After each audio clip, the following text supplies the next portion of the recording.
Transfers. Everybody loves new signings. The excitement, the fresh hopes, the anticipation. But Manchester United have wasted over £1 billion since Sir Alex retired. We need help. We need a specialist. Maybe we need Paul Mitchell.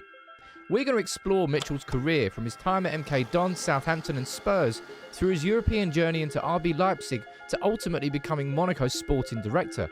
We're going to uncover the secrets to his success in the transfer market with signings and so much more. This isn't just about transfers. It's about setting a vision for one of football's most iconic clubs. Is Paul Mitchell the mastermind ready to revolutionise United's recruitment strategy? Don't miss out on understanding the man who might be the key to United's future. Let's get started. At the start of his career, Paul Mitchell had previously been club captain at MK Dons before injuries cut his career short, and he was immediately offered an ambassadorial role in the club's Sports and Educations Trust when he retired. And when the club made a recruitment department back in 2010, it was Paul Mitchell who was instigated as the first head of recruitment. As head of recruitment, he convinced Alan Smith to join. He made loan signings such as Patrick Bamford. It was a smart start from Mitchell, and his work was recognised at MK Dons and got his first real big opportunity in Southampton in 2012 when they got promoted to the Championship. They brought in Paul Mitchell as their head of recruitment, and Southampton gained promotion at the end of that season. Mitchell made some smart signings.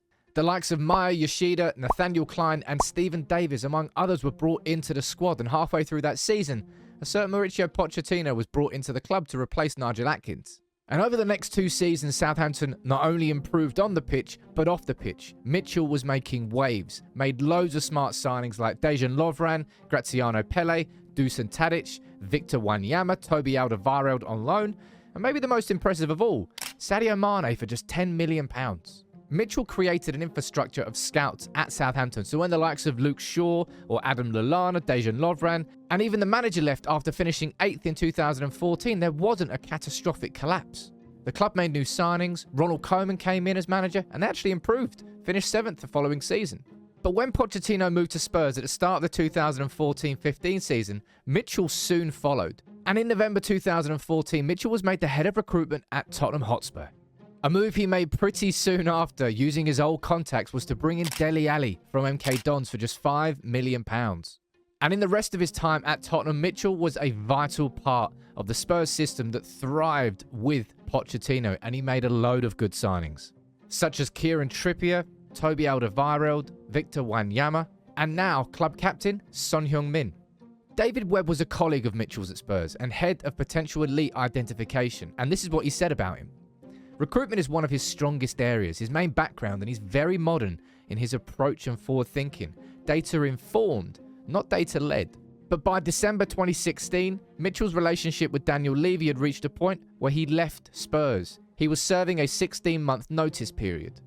And the friction between Mitchell and Levy is highlighted as a key reason as to why that happened. Too often he was the man that was stuck between Pochettino and Levy and trying to mediate that relationship. But it all got a little bit too much and was a big contributing factor as to why he left Spurs. During that 16-month notice period, Mitchell was linked with a move to Manchester United, but it never materialised. And his next step was moving to become part of the Red Bull Group.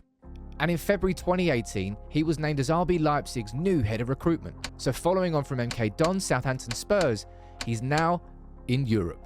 And during his 18 months there, Paul Mitchell almost exclusively signed young players. The likes of Matheus Cunha, Nordi Mukiele, Marcelo Starace, Tyler Adams, Amadou Haidara, Christopher Nkunku, Ademola Lookman, Danny Olmo.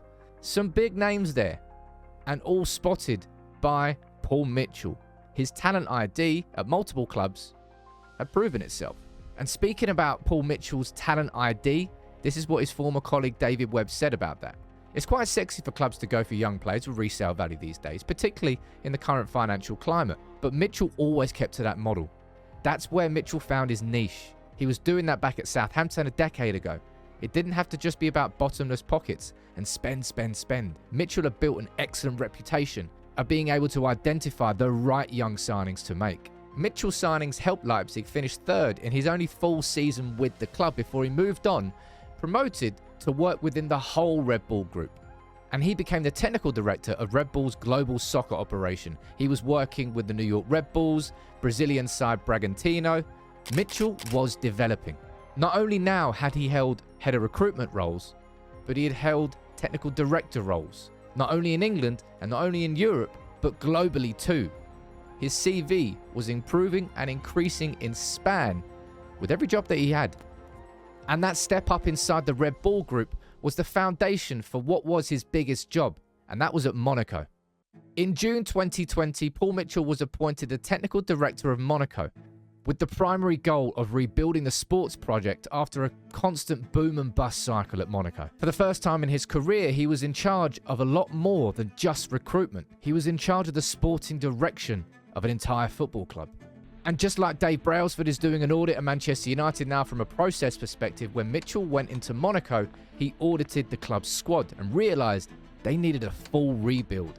And my, did he achieve that. Firstly, Mitchell brought in head coach Niko Kovac, somebody who he felt sort of had parallels in his beliefs, in the way he conducted himself, and he saw him as a perfect fit for the direction that he wanted to take Monaco in. And Mitchell then went about trimming the Monaco squad. He culled the number of players on professional contracts very quickly, down from 77 to 39. And in the 2 seasons prior to the pandemic, Monaco had used a total of 32 and 42 players, a lot across the course of a season. In the 3 seasons that followed, that dropped to 29, 27 and 27.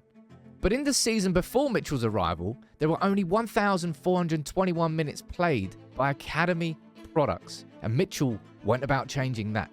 In his first season at the club, there were 3,654 minutes played by academy products, which is more than any of the previous 6 seasons at Monaco. You know, I look on the squad and improvement comes in 2 ways. It comes once again from recruitment. I can recruit and we can recruit to improve the squad in the short term to get better results. Or we can recruit and invest in the long term to develop players. You know, when I arrived here, Benoit and Aurelien were substitutes 2 years ago, 2.5 years ago. And if the whole strategy was just to continue recruiting on top of that sort of talent and potential, that talent and potential maybe would not be what it is today. So once again, why are you recruiting? Mitchell immediately achieved his goal of integrating Monaco's academy far more into their first team. And in his 3 seasons at the club, the percentage of the first team made up by academy graduates was 70% in his first season and 25% in the following 2. And in his 3 years at Monaco, he decreased the average age of the squad every season. And when he left, Monaco had the youngest average squad in Liga at 24.7 years. You know, now we look behind us in the backdrops, this wonderful training facility. It looked a lot different when I arrived. It was a fully functional, noisy building site with 77 players, with a disconnect to our academy, and now sat here today talking about debuts of the massive 13, youngest team, dynamic team. It's a great feeling and it's a great side of pride and satisfaction. And when it came to recruitment, because he trusted Niko Kovac to play the sort of high-octane football that he wanted to do, he matched that with the signings that he made. And in his time at the club, Monaco signed the likes of Crepin Diatta, Myron Boadu, Mohamed Kamara, Ismail Jacobs, Vanderson, Balogun, and Wilfried Singo. All of those players were 23 or under at the time that Mitchell signed them for Monaco. And they all fitted into the system and style of play that he was trying to achieve, with the academy graduates that he was bringing through, with the revamping of the aging squad, and with Niko Kovac as manager. Mitchell and his recruitment team had created a clear identity for that new Monaco squad. And it worked. We're data-informed, not data-led, said Paul Mitchell at the time. We look for scouting profiles to suit the type of style we want to play, and then we look to recruit into that style. The profiles had to have certain characteristics. And something that Mitchell massively achieved at Monaco was making them financially far more sustainable. In the 3 seasons prior to Mitchell's arrival, Monaco made 37 signings, totaling to more than 468 million euros. And under Mitchell, it was all about quality rather than quantity, and that was the switch he made. In the 3 seasons that Mitchell was at Monaco, they signed 13 players for a total of 141 million euros, 3 times less than what they had spent in the previous 3-year period. In simple terms, Mitchell just made Monaco much more efficient in the market. Not just about signing a sheer amount of players, it's about cherry-picking the right ones. It's about promoting from within. It's about maximizing what you currently have and bringing in what you can't find internally. That's what Mitchell did at Monaco, and he did it very successfully. But in 2023, by mutual agreement, Mitchell left Monaco, and he came closer to home. back to England, and this may well be where he fits in perfectly at Manchester United. I really do think Mitchell could be a perfect fit at Manchester United, and he already has a pretty clear idea of what he would do to fix it. Speaking to Sky about United back in July 2022, this is what Mitchell said. "We are a long time from the Sir Alex Ferguson era. Erik ten Hag is a top coach from Ajax, but they need a top blueprint, not only for now, but the next 5 years, and work towards that." I think that's the biggest thing for Manchester United, putting down their identity of what they want to be today, but most crucially, what they want to be like in 5 years' time and where they want to be, what they want to look like, from everything from the young players to the style of play to the whole culture of Manchester United. Mitchell really is a very well respected, educated and experienced recruitment specialist, but he's more than just that. If at Manchester United we got Dan Ashworth in as a sporting director who could control the overall vision, Paul Mitchell would be able to feed into that, would be able to make sure that any signing tied perfectly into that. From his time at Monaco using the youth team to his time at Leipzig and all the younger players that he signed there, he does have an eye for spotting younger talent, decreasing the aging squad and making sure that clubs, maybe Manchester United, sign players that not only have value now, but can grow into stars and also have resale value, because that's a big problem at United. We haven't made enough money over the years from selling players because we hold on to them for too long, because we sign them when they're too old and we keep them around. Mitchell has vast experience of being the opposite of that. Forward thinking, successful in what he does. He really is very experienced in that regard. And United need to be far more diligent when it comes to the scouting process. The likes of Jadon Sancho, I think that situation could have been avoided with more due diligence. Casemiro, was he the right alternative to Frenkie de Jong? No, he wasn't. He was a good short-term signing, but now we find ourselves in the same problem. And he would stop situations like Antony appearing. That was because we didn't have anybody who could come with the authority over the top of Erik ten Hag to say, no, maybe let's have a look at the likes of, I don't know, Neto, Olise.